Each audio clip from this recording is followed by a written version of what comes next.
میرے خیال سے 3-4 سیکنڈ سے زیادہ نہیں لگتا اگر انسان جلدی سے دھو لے، یعنی یا اتنا وقت کہ ہم روزہ یعنی اپنی سانس روک سکیں، ہم آرام سے 5-7 سیکنڈ سانس ہر آدمی روک سکتا ہے. تو یوں اوپر کو سانس چڑھا کر آپ جو ہے وہ سانس روک لے. جب آپ اوپر کو سانس یعنی کہ لے کر کے روکیں گے تو جو پاخانے کا مقام ہے وہ بالکل بند ہو جائے گا. اب بند ہو جائے گا تو ہلکے ہاتھ سے آپ اس کو دھل لیں، اور دھلنے کے بعد وہاں سے پانی صاف کرنے کے بعد پھر دھیر سے سانس چھوڑیں تو اس کی وجہ سے پانی اندر نہیں جائے گا، تو آپ کا روزہ محفوظ رہے گا. ورنہ اگر آپ نے اس احتیاط سے استنجا نہیں کیا تو آپ عوام میں تو یہی مشہور ہے کہ بھئی کھائیں پیئیں، ناک سے پانی جائے، منہ سے پانی جائے تو روزہ ٹوٹ جاتا ہے.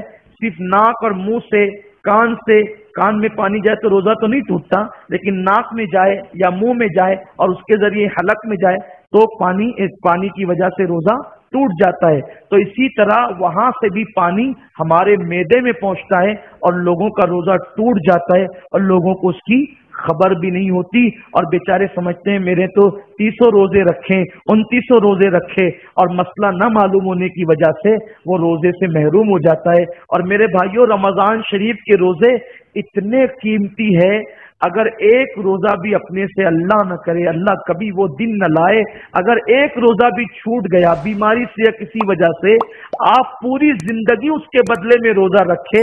رمضان شریف کے روزے کی فضیلت جو ہے وہ فضیلت پوری زندگی کے روزے کو نہیں مل سکتی. اتنے فضیلت والے یہ روزے ہیں، اللہ پوری زندگی آخری دم تک ہمیں روزے صحیح طور پر رکھنے کی توفیق عطا فرمائے. امید ہے کہ یہ مسئلہ آپ کے ذہن میں بالکل آ گیا ہوگا. آپ اپنے گھر میں بھی جا کر کے بتائیں، شرمائے نہیں. یہ بہت کتنا اب آپ کچھ سوچتے ہوں گے، میں یہ نہیں کہتا کہ کون کیا کرتا تھا، لیکن آپ کو ایک دم اچانک دل پہ کرنٹ لگا ہوگا، یار اس سے پہلے تو میں اتنی احتیاط سے پانی نہیں لیتا تھا روزے کی حالت میں. بلکہ آپ سوچتے بھی ہوں گے کہ میں نے تو پانی لیا اور ٹھنڈک میں نے خود محسوس کی، پانی کی ٹھنڈک خود محسوس کی نیچے کی طرف، تو آپ کو ایسا لگا ہوگا. تو کتنا اہم مسئلہ ہے، بتانا چاہیے. حق بولنے میں اللہ نہیں شرماتا، حق بیان کرنے میں رسول نہیں شرماتے.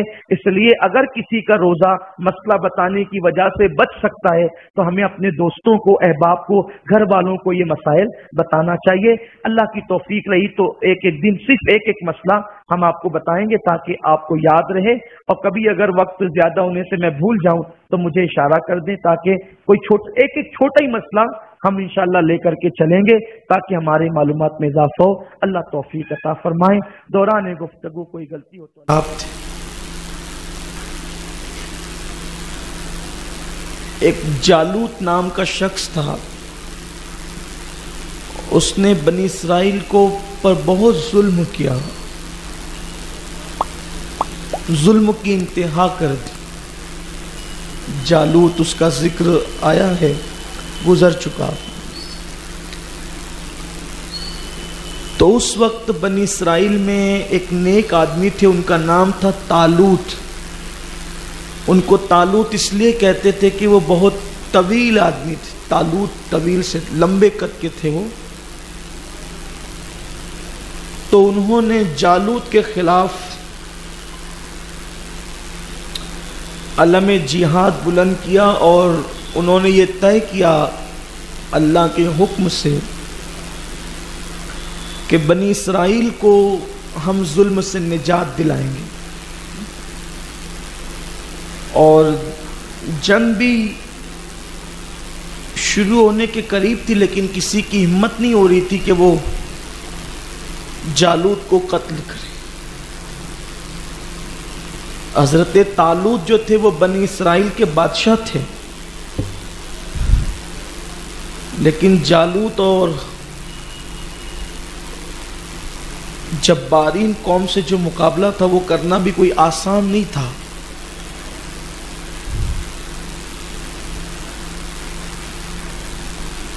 تو حضرت داؤد علیہ السلام کے 7 بھائی تھے اور وہ سب کے سب حضرت طالوت کے ساتھ جنگ میں گئے ہوئے تھے، اور حضرت داؤد جو تھے وہ بکریاں چرا رہے تھے. ان کے والد نے کہا بیٹا تیرے بھائی جو ہے ساتوں کے ساتھ جنگ میں گئے ہوئے ہیں، تو ایک کام کرو، آپ جا کر کے ذرا ان کی خبر لاؤ کہ کیا حالات ہیں۔ تو یہ اپنے باپ عیشا، ان کے باپ کا نام عیشا ہے، ان کے کہنے پر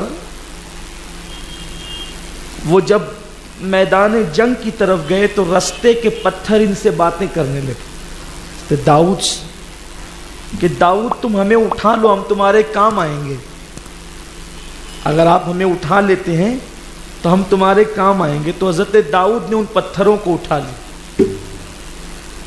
اس کا مطلب یہ ہے کہ نبیوں کی شان کتنی بلند ہے، پتھر بھی کلام کرتے ہیں۔ ابھی آپ نے اعلان نبوت نہیں کیا ہے اور آپ نے وہ پتھر اٹھائے، ان کی تعداد تاریخ میں 3 آتی ہے۔ دیکھیے جو میں سیرت بیان کر رہا ہوں انبیاء کرام کی، اس میں کسی کتاب میں آپ کو کچھ دوسرا مل سکتا ہے، تو اس کا یہ مطلب نہیں کہ وہ غلط ہے یا یہ غلط ہے، ایسا نہیں ہوتا، بلکہ مورخین اپنی اپنی تحقیق کے مطابق لکھتے ہیں، اس کو آپ سمجھیے۔ اور جو قول مجھے زیادہ معتبر لگتا ہے میں وہی پیش کر دیتا ہوں۔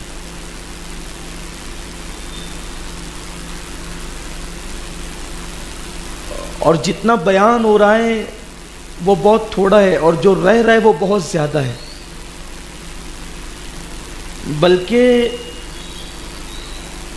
دنیا میں آنے والے زندگی بھر قرآن کو بیان کرتے رہیں گے، بیان کرنے والے ختم ہو جائیں گے، عنوان قرآن کبھی ختم نہیں ہو سکتا۔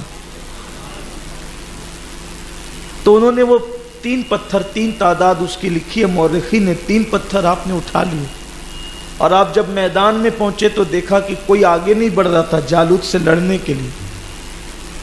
تو جناب طالوت بار بار لوگوں میں ابھارتے تھے کہ بھئی اس کو قتل کرو تاکہ اس کی فوج کی ہمت ختم ہو جائے۔ تو حضرت داؤد پہنچے، کہا کہ اگر کوئی اس کو قتل کرے گا جالوت کو تو آپ کیا دیں گے؟